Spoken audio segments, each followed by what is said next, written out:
जय माता दी। सभी भक्तों को जय माता दी। आज शरद नवरात्रे द्वितीय दिन, माँ ब्रह्मचारिणी का दिन।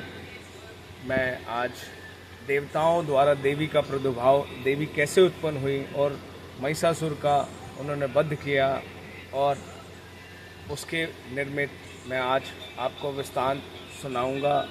सभी भक्तों को जय माता दी। ओम मध्यम चरित्र विष्णु ऋषि महालक्ष्मी देवता उसेन चंद शाकंभरी शक्ति दुर्गा बीज वायु और यजुर्वेद स्वरूप श्री महालक्ष्मी की प्रसन्नता के लिए मध्यम चरित्र के पाठ में इनका विनियोग है।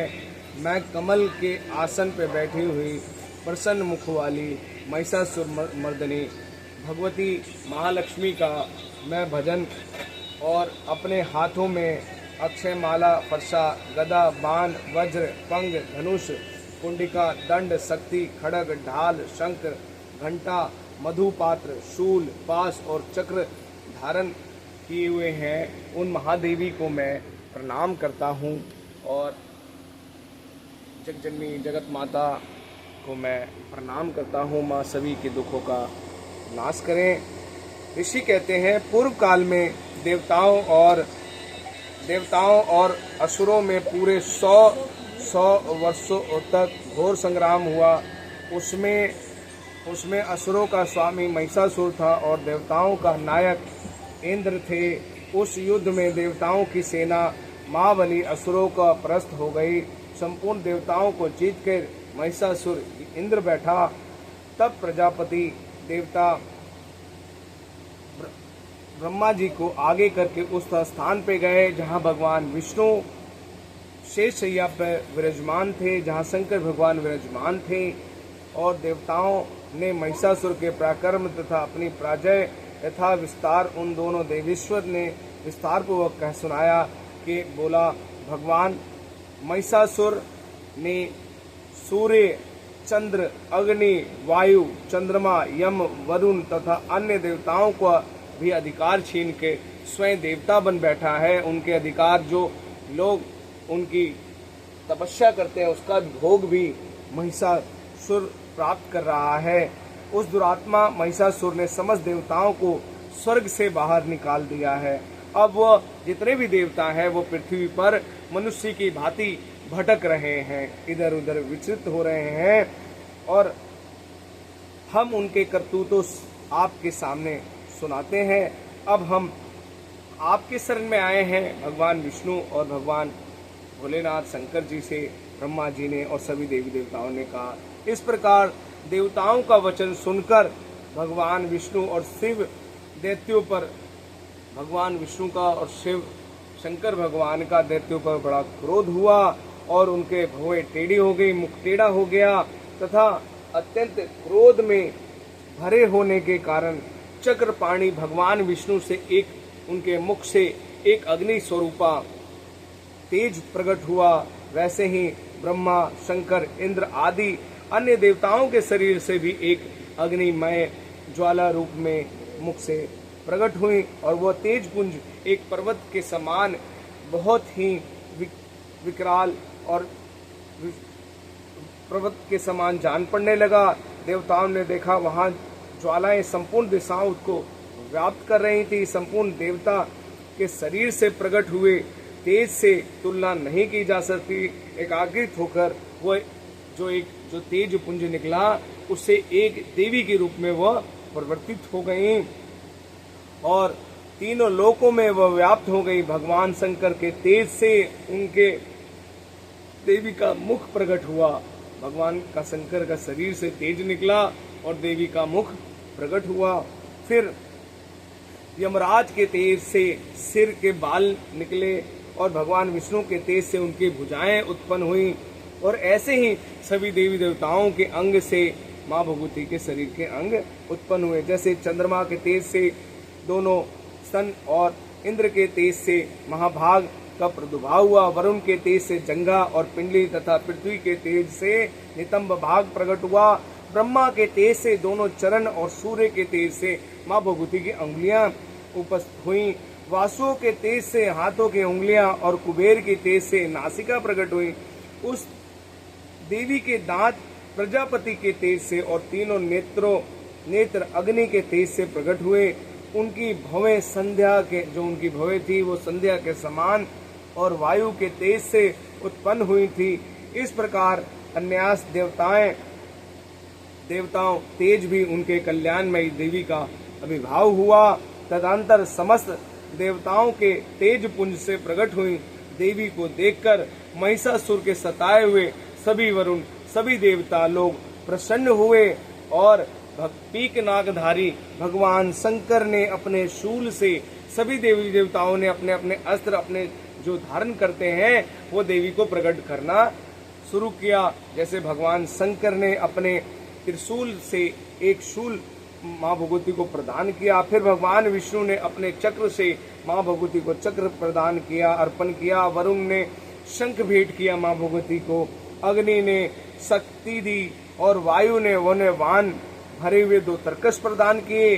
शस्त्र नेत्रों वाले देवराज इंद्र ने अपने वज्र से उन्हें एक वज्र प्रदान कर दिया। ऐरावत हाथी से उतर के 1 घंटा भी उन्हें प्रदान किया। यमराज ने काल दंड वरुण पास से प्रजापति ने भी स्फटिक की एक माला तथा ब्रह्मा जी ने कमंडलू भेंट किया।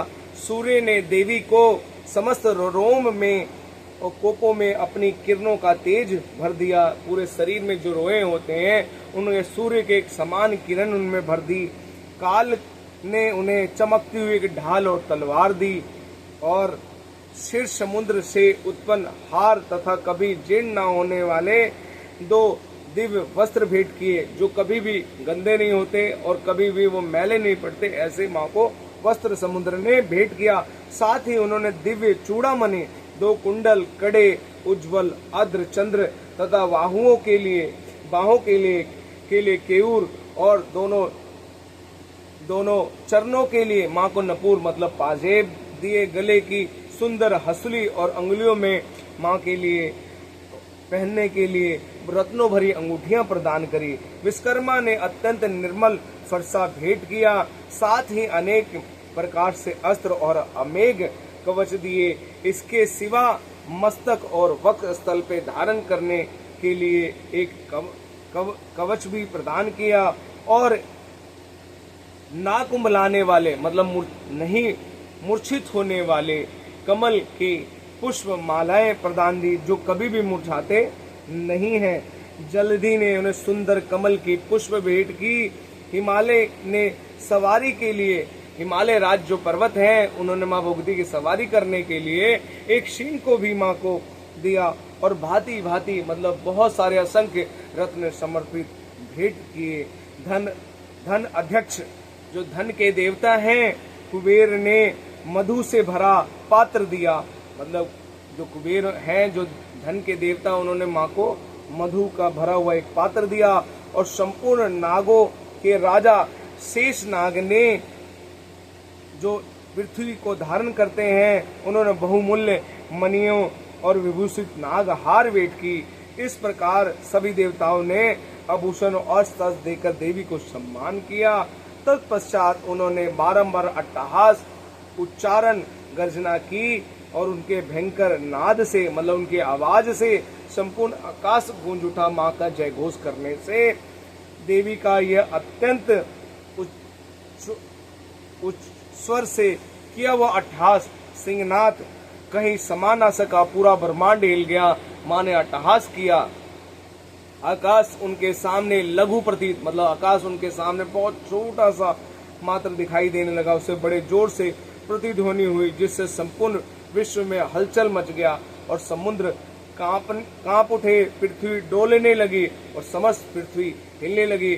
उस समय देवताओं ने अत्यंत प्रसन्नता के साथ सिंह वाहिनी भगवती को प्रणाम किया। हे देवी तुम्हारी जय हो, तुम्हारी जय हो। और साथ ही महर्षियों ने भगवती को भाव से विनम्र से उन्हें स्तनवन किया और प्रार्थना की आपकी जय हो। आप उत्पन्न हुई हैं, संपूर्ण त्रिलोकों को शोक ग्रस्त देखकर दैत्यो गण अपनी समस्त सेना के साथ कवच आदि सुसज्जित कर देवी माँ के पास आए और वह सहसा उठ खड़े हुए। उस समय महिषासुर बड़े क्रोधपूर्वक आकर आह, यह क्या हो रहा है।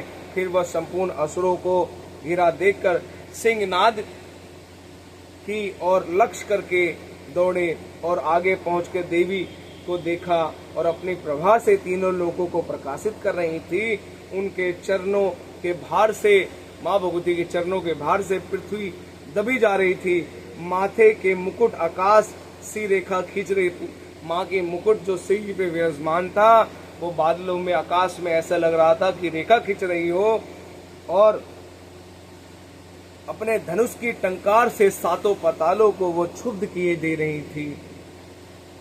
देवी ने अपनी हजार भुजाओं से संपूर्ण दिशाओं को आच्छादित कर खड़ी रहे। तदंतर उनके साथ दैत्यों का युद्ध छिड़ गया।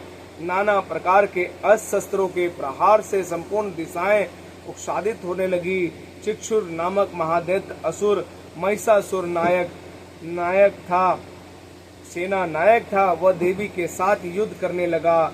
अन्य देवताओं की चतुरांगिनी सेना के साथ लेकर चामर भी लड़ने के लिए आया। 60,000 रथियों के साथ आकर उग्र नामक महादैत्य लोहा लेने लगा। 1 करोड़ रथियों के साथ लेकर महाअनु नामक दैत्य युद्ध करने के लिए आया, जिसके रोए तलवार के समान तीखे थे। असीलोमा नामक दैत्य 5 करोड़ रथी सैनिकों के साथ युद्ध में आ डटा। 60 लाख रथियों के साथ घिरा हुआ वर्षक नामक दैत्य भी युद्ध भूमि में लड़ने लगा। परिवर्तित नाम का राक्षस भी हाथी पे सवार होकर घुड़सवारों के अनेक दलों में 1 करोड़ सत्यों के साथ सेना लेकर युद्ध करने लगा। विडाल नामक दैत्य भी 5,000 रथियों के साथ घिरकर लोहा लेने लगा और अतिरिक्त हजारों महादैत्य रथ, हाथी और घोड़े समान लेकर वहां देवी के साथ युद्ध करने लगे। वह स्वयं महिषासुर रणभूमि में कोटि कोटि शस्त्र और हाथी और घोड़े सेना से घिरा हुआ खड़ा था। वे दैत्य देवी के साथ तोमर, भिंदी, पाल, शक्ति, मूसल, खड़ग, परशु, पष्टी आदि अस्त्रों का प्रहार और युद्ध करने लगा।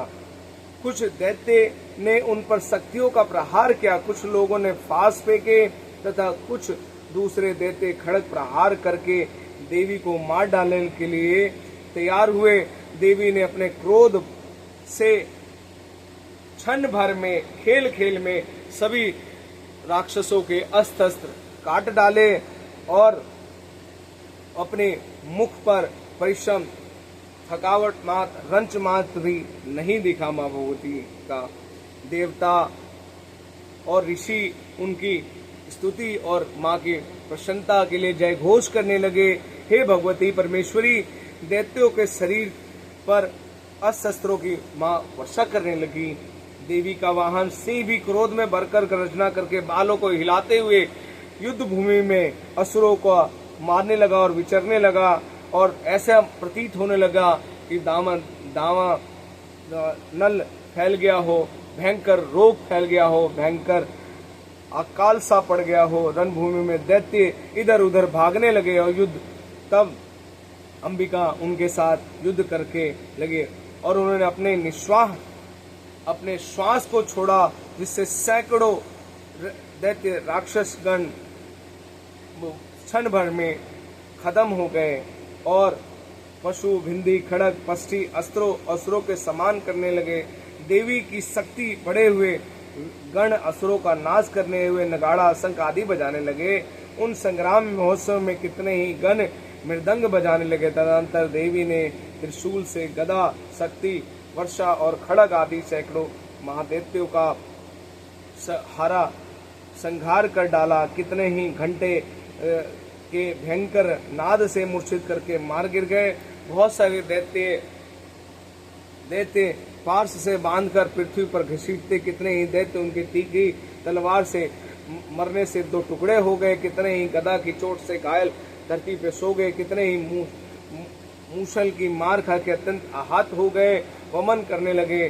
कुछ दैत्य शूल से छाती फट गई, जिसके कारण पृथ्वी पर ढेर हो गए और रण भूमि में ब्राह्मण समूह को विष्ट करने की असुरों की कमर टूट गई। बाज की तरह झपटने वाली देवी दंड दैत्यगण अपने प्राणों के हाथ धोने लगे। किन्हीं के बाहें छीन भीन हो गई, कितने ही गर्दन कट गए और कितने ही दैत्य मस्तक कट कर गिर गए। कुछ लोगों के शरीर से मध्य भाग में विदीन हो गए, कितने ही महादैत्य जांघें कट जाने से पृथ्वी पर गिर पड़े और कितने ही देवी ने एक बाह, एक पैर और एक नेत्र करने होने के बाद भी 2 टुकड़े चीर डाला। कितने ही दैत्य मस्तक कट जाने पर भी गिरकर फिर उड़ जाते, केवल धड़ के रूप में अच्छे अच्छे हथियार लेकर देवी के साथ युद्ध करने लगते। दूसरे कम्बुद युद्ध बाजों के लायक नाचते थे, कितने ही बिना स्थिर और धड़ के और खड़े होकर शक्ति से दृष्टि के लिए दौड़ते। और दूसरे महादैत्य देवी भगवती को कहते ठहरो ठहरो, यह कहते देवी को युद्ध करने के लिए ललकारते। तब वहां घोर संग्राम हुआ और वहां धरती देवी के गिराए हुए रथ, हाथी, घोड़े और असुरों की लाशों से ऐसी पट गई जैसे मानो कि वहां चलना फिरना असंभव हो गया हो। दैत्यों की सेना, हाथी, घोड़े और असुरों की शरीर से इतनी अधिक मात्रा में रक्तपात हुआ कि थोड़ी देर में ही बहुत बड़ी बड़ी खून की नदियां बहने लगीं। तब जगदम्बा ने असुरों की विशाल सेना को क्षण भर में अपने नेत्र मात्र से ही उन्हें नष्ट कर दिया। ठीक जैसे माचिस की तिल्ली से बड़े बड़े काष्ठ के बंडलों को जला के क्षण भर में भस्म कर देते हैं, वैसे ही माँ ने अपने नेत्रों से सभी राक्षसों को भस्म कर दिया। और वह सिंह भी गर्दन बालों को हिलाकर जोर जोर से गर्जना करता हुआ दैत्यों के शरीर से मानो उनका प्राण चूस लेता था। और देवी के गणों ने भी उन महादैत्यों के साथ ऐसा युद्ध किया जिससे आकाश में खड़े हुए देवतागण और देवतागण उन पर बहुत संतुष्ट हुए और पुष्प फूलों की वर्षा करने लगे।